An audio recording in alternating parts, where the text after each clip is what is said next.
I'm gonna take a shower, so clean this up. Tom indicates the suitcase with his chin.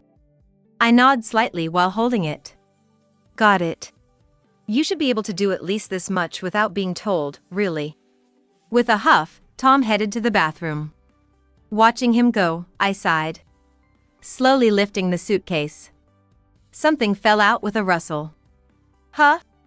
What's this? Looking down, there was an envelope at my feet. Curious, I opened the envelope. What's this? Inside were a photograph and a divorce paper with Tom's signature. The included photo showed a woman and a child. This might be his way of saying he wants to split because he's got a mistress pregnant. Right, Tom said to clean this up. Meaning, he wants me to file this divorce. What a delightful surprise it's been a while since I've received. Surely, Tom must feel the same. I need to prepare a return gift. A wonderful return gift named Revenge. A smile crept over my lips as I gently slipped the envelope into my pocket. My name is Julie.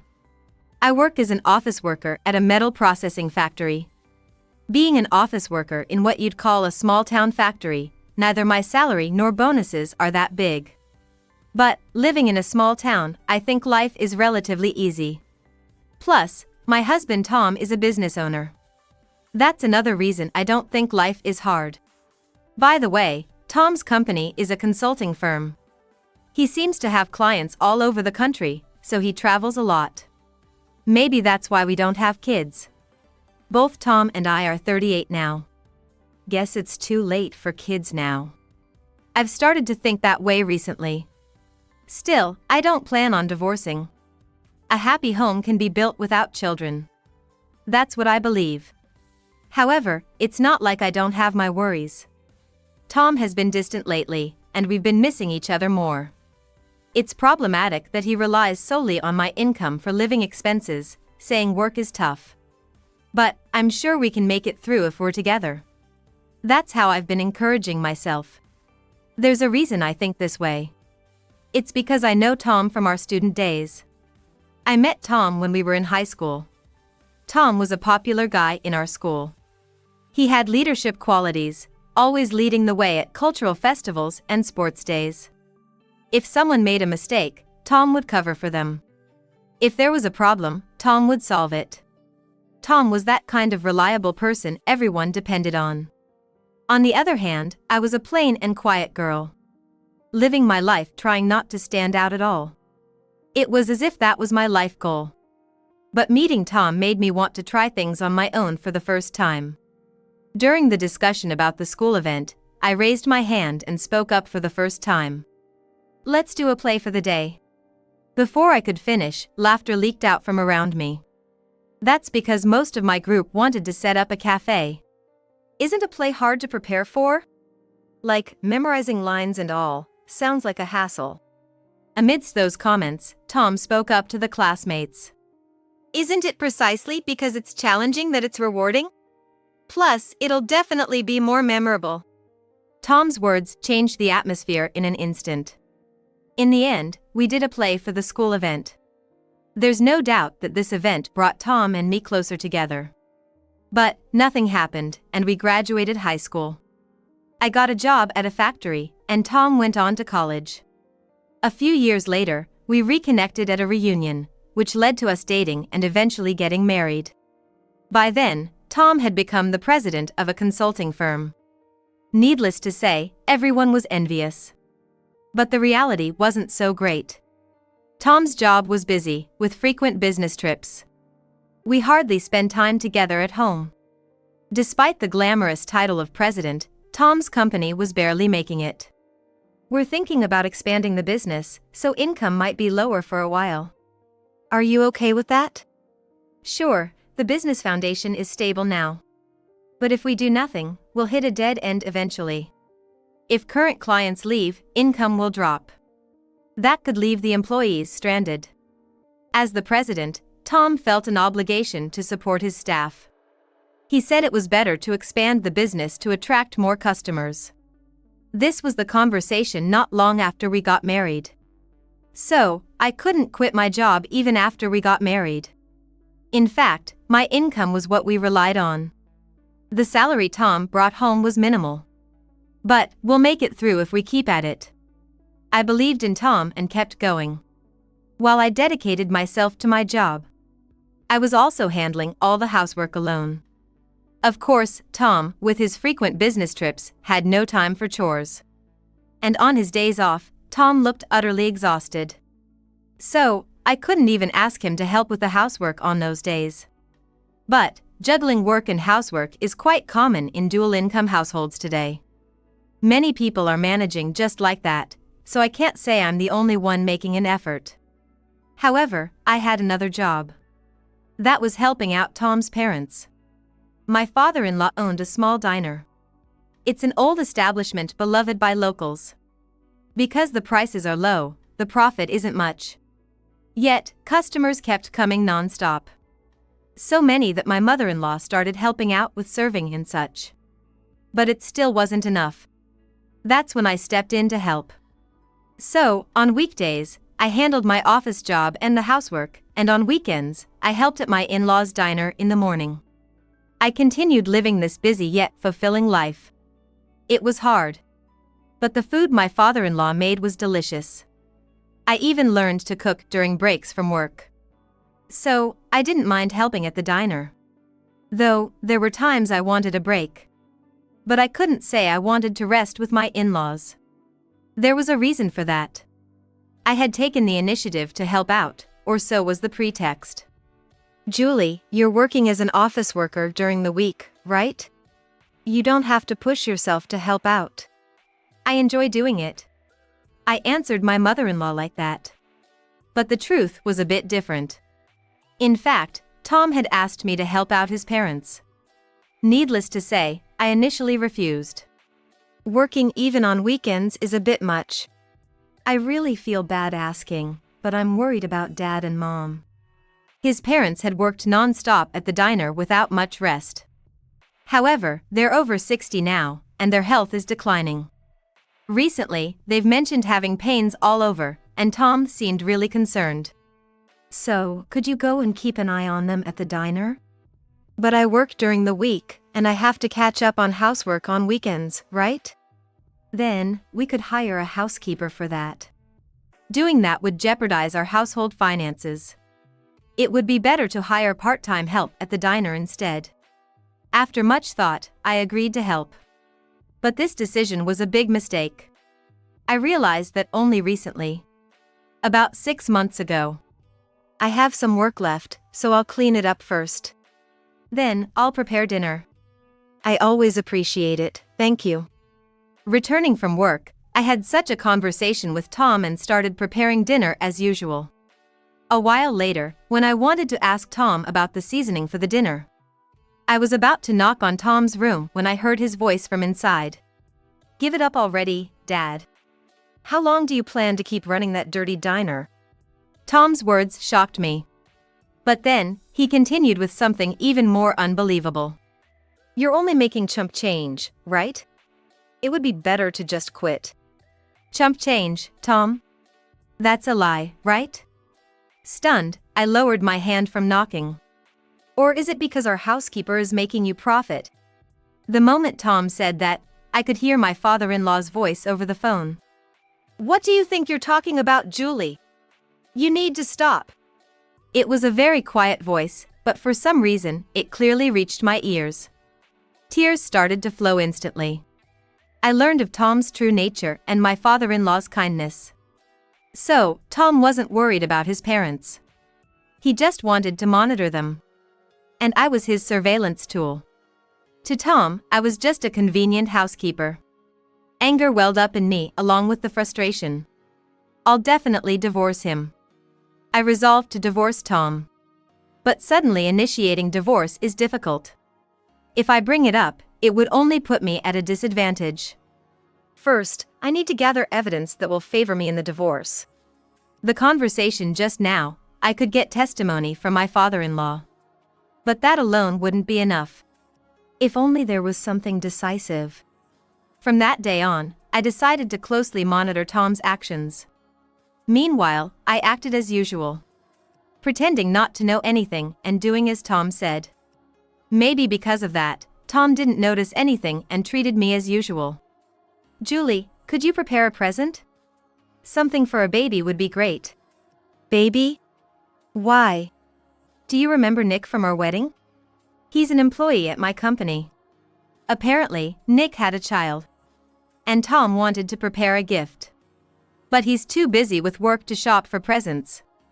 He wanted to give it before a business trip this weekend, so he asked me to buy it tomorrow." "Got it. Anything specific?" "I trust your taste. You'll know what's needed after birth." Tom smiled. I nodded with a smile. Thinking it wouldn't be right to involve unrelated people, I decided to follow his instruction. But the next day, after work, as I was about to enter a store selling baby products to buy the present, an unexpected encounter awaited me.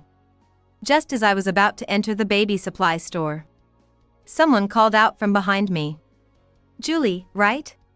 Turning around, a man in a suit was standing there. He was well dressed and seemed like a nice young man. I felt I had seen him somewhere before and, after thinking for a bit, realized he was Nick from my husband's company. "Oh, Nick, from my husband's company. Yes, I'm always grateful for your support." "No worries." "Oh, are you buying a gift for your wife?" I gestured towards the baby store in front of us. However, Nick looked puzzled. "No, I'm not married." His words made me tilt my head in confusion.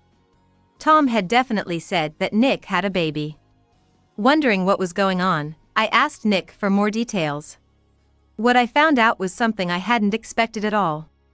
Nick was indeed there to buy baby items, but not for his wife. It was, astonishingly, for Tom. This was a real shock. It meant that Nick was informed by Tom that I was pregnant. Needless to say, I immediately denied it. At that point, Nick seemed to harbor suspicions as well. We decided to move to a different location and talked more. As a result, Tom's lies were exposed one after another. Firstly, while it's true that Tom's company was expanding, the salaries hadn't decreased. On the contrary, due to the business expansion, the employees' salaries had increased, including apparently Tom's. Moreover, Tom's business trips were a lie. There were business trips, but not as frequent as he claimed. At most, it was once a month. Recently, we can handle most things online, and the need to meet clients in person has decreased. Nick explained. So, Tom was lying about business trips and going somewhere else. Additionally, he tried to get baby items by pretending I was pregnant. The only conclusion I could draw from this was that Tom was having an affair. And the other woman was pregnant. And the salary he hadn't been bringing home was likely being spent on his mistress. I was so enraged I could hardly keep myself together. In that moment, Nick kindly spoke to me.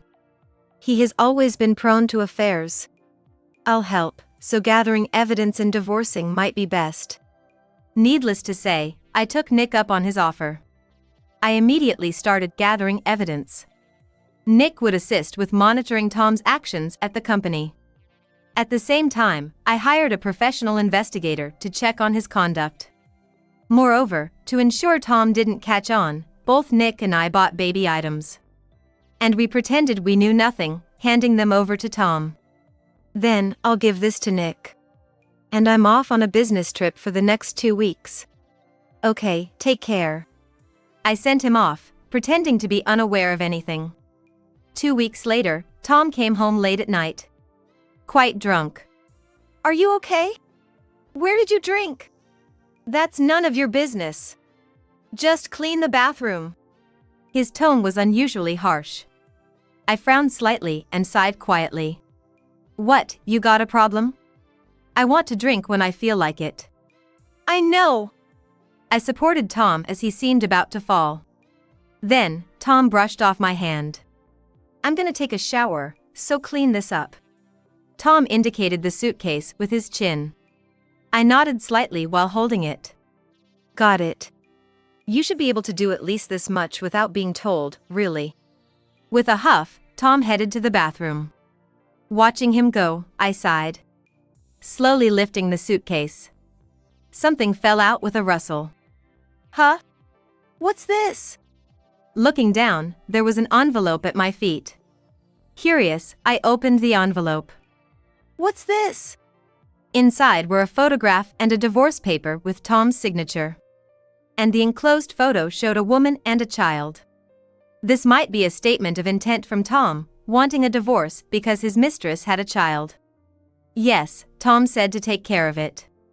Meaning, he wants me to file this divorce form. Such a delightful present hasn't come my way in a while. Surely, Tom must have felt the same. I need to prepare a return gift. A beautiful return gift named Revenge. I smiled as I gently slid the envelope into my pocket. Then I opened the suitcase. But it had been laundered. I see, a declaration of war, huh? It's odd for a suitcase to be completely laundered after a business trip. No housewife would think this normal. There's a woman out there laundering for him.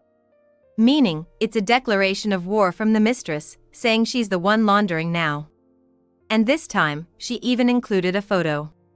With a divorce form as a bonus. Probably, Tom's agitation was because of this. Being pressured to divorce by his mistress. But Tom didn't want to let go of me, a convenient housekeeper. Probably, they had a fight. And the angry mistress planted the divorce form and photo. Well, I guess that's how it is. So, I have no choice but to accept the challenge, right?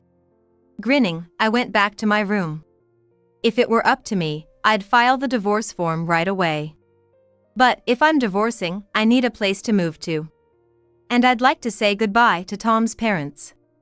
Looks like I'll be busy tomorrow. I spent a sleepless night excited for what was to come. And the next morning, I said to Tom as he woke up. Tom, it's peak season at my company. So, I'll be coming home late for a while. Is that so? Tough for you too. After such a conversation, I left the house with Tom. But instead of going to work, I returned home. At the same time, I contacted my company to resign. Of course, I had a reason for doing this. In fact, I had informed my father about the divorce last night. Then this morning, my father sent me an email saying, "You might cause trouble at work because of the divorce. Quit your job and come back immediately. I'll arrange a place for you to live and find you a new job. Don't worry about anything." So, I decided to resign immediately. Also, I started preparing to move out at home. And by evening, I finished moving with the help of movers arranged by my father. After that, I filed the divorce form and got introduced to a competent lawyer by my father. Now, all I have to do is wait for Tom to contact me. I drank alcohol while watching my parents' house through a network camera in my new place. I was enjoying some relaxing time for the first time in a while when suddenly my phone started ringing. It was Tom. I checked and ignored it. This repeated several times, and then the doorbell at my parents' house rang. After a while, I saw my father and Tom at the entrance on the camera. I watched the situation unfold with a grin. "What's the matter, coming at this hour?" I can't get in touch with Julie." "Oh? Isn't she at work?" Tom's face turned blue at my father's words and he looked down. "No, her stuff is gone from the house." All my belongings were gone. And no response no matter how many times he called. When Tom contacted my company, they said I had resigned. Tom explained all this in a rush. Listening to this, my father asked Tom, "Don't you have any idea why?" "No, I don't know anything," Tom answered hesitantly, wiping the sweat that kept appearing. He probably couldn't confess about the affair. As I thought this, my father suddenly raised his voice. "There must be something you're aware of, right?" Tom flinched at my father's stern voice.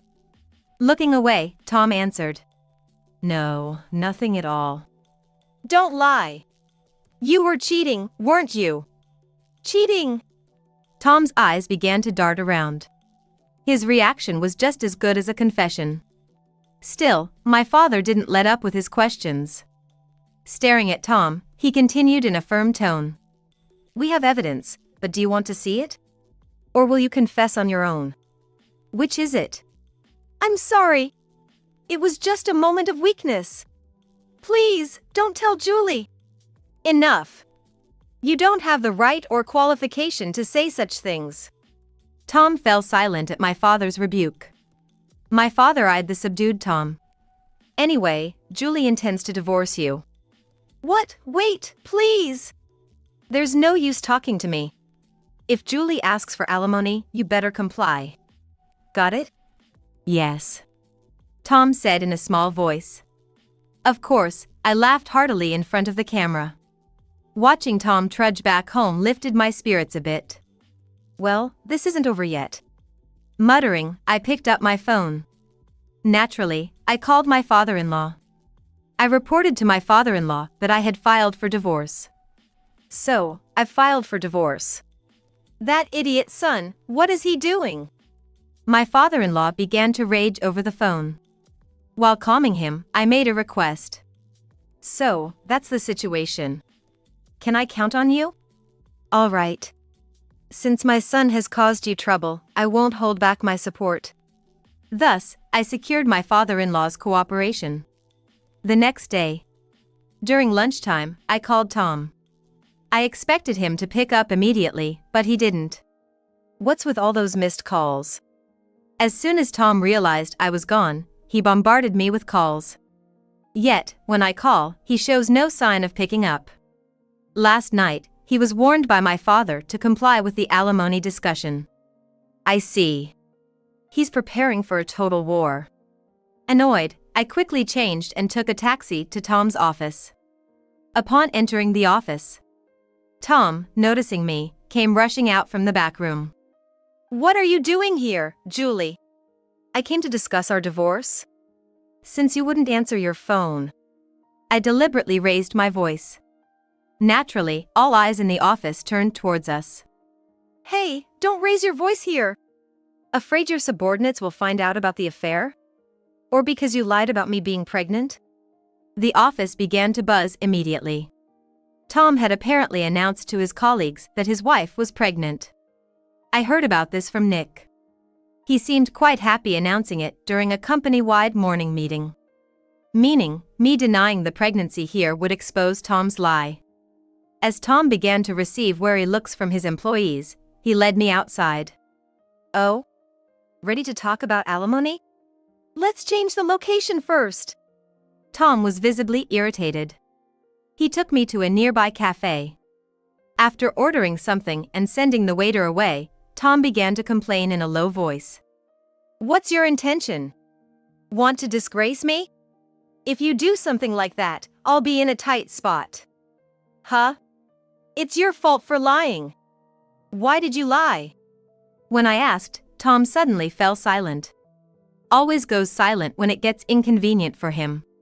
I've already filed for divorce anyway. Huh? You filed for divorce? How? You didn't forge it, did you? Seeing an opportunity, Tom smirked.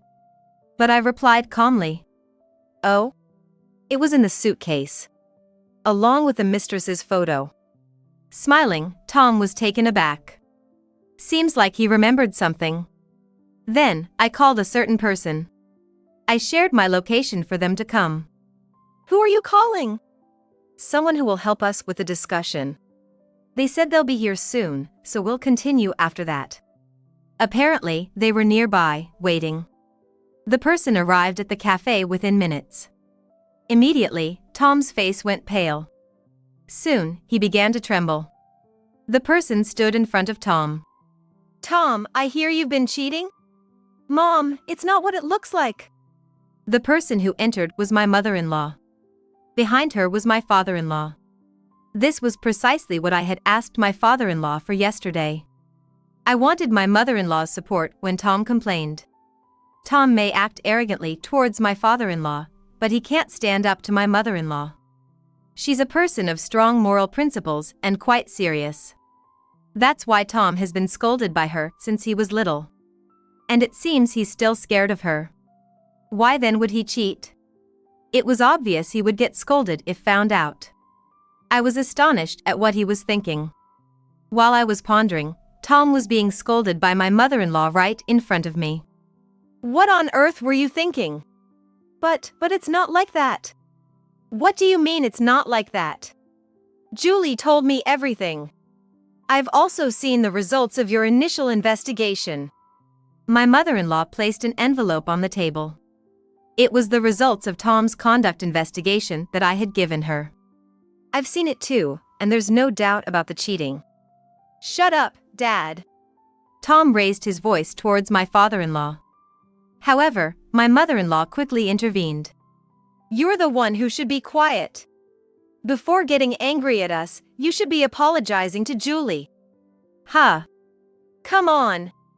Apologize now. My mother-in-law urged Tom in a stern tone. Tom quickly averted his gaze. At that moment, my mother-in-law's anger exploded. She grabbed Tom by the neck. Yes. You need to apologize. I'm sorry. What about alimony? I'll pay. Please forgive me. Tom's voice was choked, almost crying. I found the sight irresistibly funny. After being scolded by my mother-in-law, Tom agreed to pay the alimony.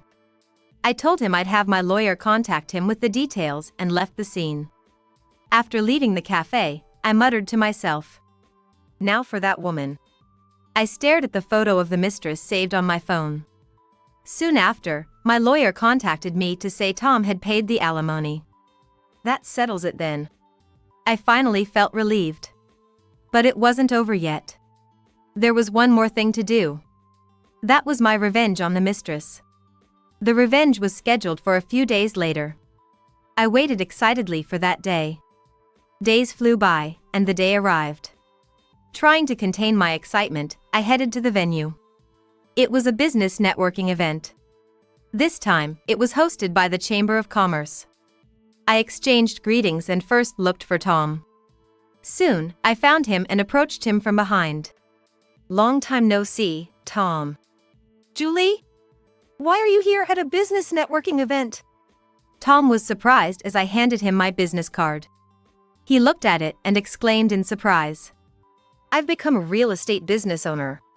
What do you mean? Just took over from my dad. I answered with a smile. Meanwhile, Tom looked confused and asked back. No, your dad is a taxi driver, right? So I also. Tom talked about not asking my father for financial support. Indeed, my father is a taxi driver. But that was more like a hobby. While running a real estate rental business, my dad liked to drive, so he worked as a taxi driver. But with Tom's cheating coming to light, I decided to quit my job. Of course, if the discussion had gone smoothly, I might not have had to quit. However, my father said it was a good opportunity and offered to transfer his company to me. He even said he would rent me one of his properties as my new home. So, I decided to take over my father's business. Of course, there are various challenges. But I'm not just inheriting properties from my father. I've become the president of the management company he founded. My job mainly involves dealings with real estate management companies that actually manage the properties. And I'm taking over the operation of a few small properties not managed by the company. It's not much work, so I'm not really busy at the moment. But I'm going to get serious from now on, so I wanted to talk to various people today. That's why I attended the business networking event. Tom was taken aback by this revelation. While we were talking, a man approached us. Long time no see, Tom. Simon. Always grateful for your support. I smirked beside him. Oops, did I interrupt something? No, not at all. Rather. As Tom turned his back on me, I pushed him aside.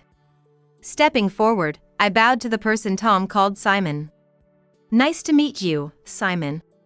I'm Julie, Tom's ex-wife. Ex-wife? Simon's complexion changed. I pretended not to notice and continued. We just got divorced recently. My husband cheated and fathered a child with another woman. Stop it. Don't say any more unnecessary things. Tom tried to silence me. But I forcefully told everything. Hearing this, Simon placed his hand on Tom's shoulder with a strained face. What's all this about? Well, that. Tom's mouth moved. But no words came out. I silently cheered inside. Then, a sweet voice was heard. Daddy! Did you find Tom? Turning towards the voice, there was a flashy woman. She saw Tom and hurried over. Tom! I found you! She hugged Tom in an irritating manner. Tom, with a pale face, pushed the woman away. Feeling the atmosphere freeze, I deliberately said, "Oh? Isn't this Hannah, Tom's mistress? Nice to meet you." "Huh? Who are you?" "Tom's ex-wife." What? Hannah was cut off mid-sentence. Simon then pulled Hannah towards him. Hannah, what's all this about? No, this woman is weird. Hannah pointed at me. While she played dumb, I explained the situation to everyone. Turns out, Hannah and Simon were parent and child, and she had introduced Tom as her husband. However, Hannah and Simon weren't living together. But Simon frequently visited Hannah. And each time he did, Tom met Simon as Hannah's husband. That was the real nature of Tom's business trips. Realizing this, I divorced Tom. After telling Simon all this, his face turned red with anger. You two lied. No, it's not like that. I didn't know. Hannah feigned ignorance. Then, I pulled out the photo from the envelope. Here's a photo of Hannah and her child. On the back, it says this. Flipping the photo, it read, "Since it's like this, please divorce soon." Simon raised his voice upon seeing the handwriting. This is Hannah's handwriting, isn't it? You knew Tom was married. No. Afterwards, Simon lectured Tom and Hannah right there. The two admitted to lying. Knowing about the affair but unable to give up. Hannah repeated this. While Tom said, "I was planning to divorce soon." Then why didn't you immediately agree to the divorce discussions? My question exposed Tom's lies. It was downhill from there. Eventually, Hannah agreed to pay me alimony. She would work under Simon to pay it off. As for Tom, his punishment was the cessation of their business dealings. Simon informed Tom on the spot about stopping their transactions. Needless to say, many people witnessed this. It was inevitable that Tom's company would lose credibility. Not long after, Tom's company went bankrupt. Now, Tom is helping at his father-in-law's diner. Of course, while being scolded by his mother-in-law. Also, Tom's former company's clients were transferred to a new company. This company was started by Tom's former subordinates who found themselves without a place to go. Who's the president of the new company? I casually asked Nick, whom I went to thank for his help. It's me. So, how about we talk business over dinner? I have no intention of dating men right after getting divorced. But I want to talk more with him. Is this feeling love, or simply interest in business? I already know the answer. That's why I accepted his invitation.